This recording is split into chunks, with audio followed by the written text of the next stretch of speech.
কারণ আমরা যখনই দেখছি যে এই আইসিডিএস এ 3 বছর আগে দেখলাম আইসিডিএস এ এসটি কোটাতে যে 4 জন চাকরি পেল, 4 জন মহিলা, 4 জনই হচ্ছেন মাহাতো মন্ডল। বিধায়ক স্যার আছেন এখানটায়। মন্ডলরা কবে থেকে এসটি হয়েছেন? আছে, এসটি সার্টিফিকেট আছে। মাহাতোরাও আছে, ফাঁকতালে চৌধুরী, ঘোষ, দাস, কর্মকার, ঘড়ুই, সেন শর্মা, সাও, ইভেন এমনও দেখেছি চক্রবর্তী, নাসরিন, মোহাম্মদ, এনারাও এসটি হয়েছেন। আধিকারিক যদি ওনারা নিজেদের কাজ করতেন তাহলে পশ্চিমবঙ্গ আদিবাসী কল্যাণ সমিতির জন্ম হতো না। অত্যন্ত লজ্জাজনক বিষয়, অত্যন্ত দুঃখজনক বিষয় যে আমাদের আদিবাসী যারা এমএলএ এমপি ওনারা একই সাথে কালা, বোবা এবং কানা, না কিছু বলতে পারেন, না কিছু দেখতে পান, না কিছু শুনতে পান। কখনো কখনো এনাদের মতো কিছু সজ্জন ব্যক্তি যদি 1-2 কথা বলেন ওটাতেই আমরা গদগদ হয়ে যাই। কেউ এটাও বলে বসি যে মাননীয় না চাইতে নাকি অনেক কিছু দিয়েছেন। 1,60,00,000 মানুষদের এসটি সার্টিফিকেট দিয়েছেন। প্রাইমারি স্কুলের লিস্ট দেখবেন, এসটি লিস্ট অনেকদিন অন্তর হচ্ছে, বলেই দিয়েছেন যে দুর্গাপূজার মতো কি প্রাইমারি পরীক্ষা বা শিক্ষক নিয়োগ করতে হবে নাকি? ঠিক আছে, কিছুদিন অন্তর করছেন, কিন্তু নিয়োগটা ঠিকঠাক হওয়া চাই। চুরি চামারিতে ভর্তি করলে হবে? দেখবেন যে এই যে দুর্নীতি বা চুরি, আদিবাসী লোকের নাম নেই।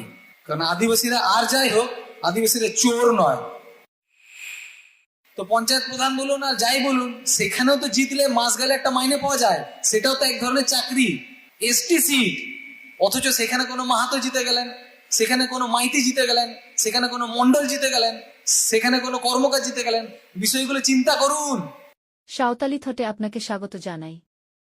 বাবারা, মায়েরা বা সহযোদ্ধারা, যুবরা বা ওমেন উইংস এর পক্ষ থেকে যারা এসেছেন, প্রত্যেকটি সহযোদ্ধা বর্গদেরকেই পশ্চিমবঙ্গ আদিবাসী কল্যাণ সমিতির পক্ষ থেকে আমার অন্তরের শ্রদ্ধা এবং প্রণাম। আপনারা সকলে ভালো আছেন তো? ঠিক আছে। তো পশ্চিমবঙ্গ আদিবাসী কল্যাণ সমিতির কি কাজ, কি বৃত্তান্ত আপনারা অনেকক্ষণ ধরেই শুনছেন। আজ তো 1 মে, মহান মে দিবস, এবং কবিগুরুর কথাতেও যদি বলি যে ওরা চিরকাল টানে দাঁড়, ধরে থাকে হাল। হালটা কিন্তু আপনারাই ধরে আছেন, যারা আপনারা একদম পিছনের সারিতে আছেন, বা এই যাবতীয় আজকের যা কাজ এক্সিকিউশন করছেন, বা খাবার পরিবেশনা থেকে শুরু করে চেয়ার গোছগাছ থেকে শুরু করে যাবতীয় যা কিছু আপনারা করেছেন। তো প্রথমেই আজকের অনুষ্ঠানটি যথাযথভাবে যাতে সংগঠিত হয়, তার পিছনে যাদের অবদান আছে সেই প্রত্যেকটি মানুষদের জন্য একটা জোরে হাততালি আপনাদের জন্য, যারা এই প্রোগ্রামটা অর্গানাইজ করেছেন। তো বিষয়টা একেবারেই সত্যি, কবিগুরু বলছেন হাল